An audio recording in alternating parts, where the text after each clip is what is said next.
এই তুমি কালকে রাত্রে স্বপ্নের ভিতরে হাসতেছিলা কেন? সত্যি করে বলবা, কি স্বপ্ন দেখছিলা? আরে বোকা, স্বপ্নের কথা কি মনে থাকে নাকি? যখন হাসতেছিলাম তখন জিজ্ঞেস করতা, তখন বলে দিতাম। অবশ্যই টুম্পা ভাবিনি নিয়ে স্বপ্ন দেখছো, সত্যি করে বলবা কি স্বপ্ন দেখছিলা? টুম্পা ভাবির নিয়ে কোনো স্বপ্ন দেখি নাই, তোমারে বাপের বাড়ি দিয়ে আসছি সেই খুশিতে হাসতেছিলাম।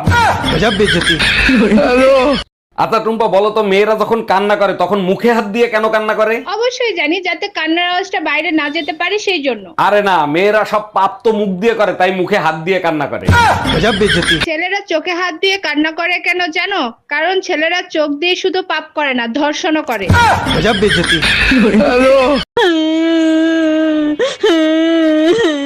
এই টুম্পা, কি হয়েছে? কাঁদতেছো কেন? তোমার কেউ কিছু বলছে নাকি? না, কেউ কিছু বলে নাই। আমার কষ্ট তুমি বুঝবে না। আমার কষ্ট কখনো তুমি বোঝার চেষ্টা করছো? শোনো, দুই প্রকার পুরুষ কখনো মেয়েদের মন বোঝে নাই। এক হলো বিবাহিত পুরুষ, আর এক হলো অবিবাহিত পুরুষ। আর যারা বুঝতে পারছে তারা দরবেশ হয়ে মাজারে মাজারে ঘুরে বেড়াচ্ছে।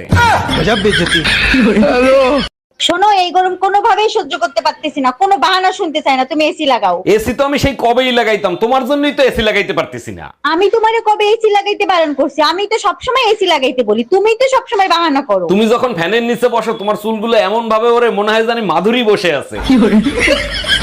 বলো কি সত্যি মাধুরীর মতো লাগে? তাহলে থাক, আর এসি লাগাইতে হবে না। গরম দিন দিন বাড়তেই আছে, একদম সহ্য করতে পারতেছি না। একটা এসি লাগাও না। ঠিকই বলছো, গরম একদম সহ্য করা যায় না। তোমার ফোন দাও, এক্ষুনি অর্ডার করে দিচ্ছি। সত্যি তোমার মতো স্বামী পেয়ে আমার জীবন ধন্য। আমার বউ গরম সহ্য করতে পারতেছে না, একটা এসি লাগাই দেন তো। এই 1.5 টনের এসি তো হবে? হ্যাঁ হ্যাঁ হবে। হ্যাঁ, 1.5 টনের একটা এসি লাগাই দেন। আচ্ছা শোনো না, কোন কোম্পানির এসি অর্ডার করলা? শ্বশুর শাশুড়ির কোম্পানির এসি। এই এবার কুরবানিতে কি কুরবান দিবা, গরু না ছাগল? তুমিই তো বলছো এবার কোরবানির ঈদে বাপের বাড়ি যাবা, তাহলে কোরবানি দিবা কখন? আমি বলছি কুরবানির পরে বাপের বাড়ি যাব, কুরবানি তো অবশ্যই দিব। এক মুখে কত কথা বলো। তুমি এক কাজ করো, এবার আমারই কোরবানি দিয়ে দাও। অবশ্যই দিতাম, কিন্তু কুরবানিতে তো গরু ছাগল হালাল, গাদা হালাল না। এই কুরবানির ঈদ আসতিছে, কুরবানির জন্য গরু কিনবা না? গাধার মতো খাটি, ঠিক মতো সংসার চালাইতে পারি না, কোরবানির গরু কিনবো কোত্থেকে? কষ্টের টাকা দিয়েই কুরবানি দিতে হয়, তাহলে কুরবানি হালাল হয়। শোনো, তুমি এক কাজ করো, এবার আমারই তুমি কোরবানি দিয়ে দাও। শোনো, গাধার কামাই হালাল, কুরবানি হালাল না।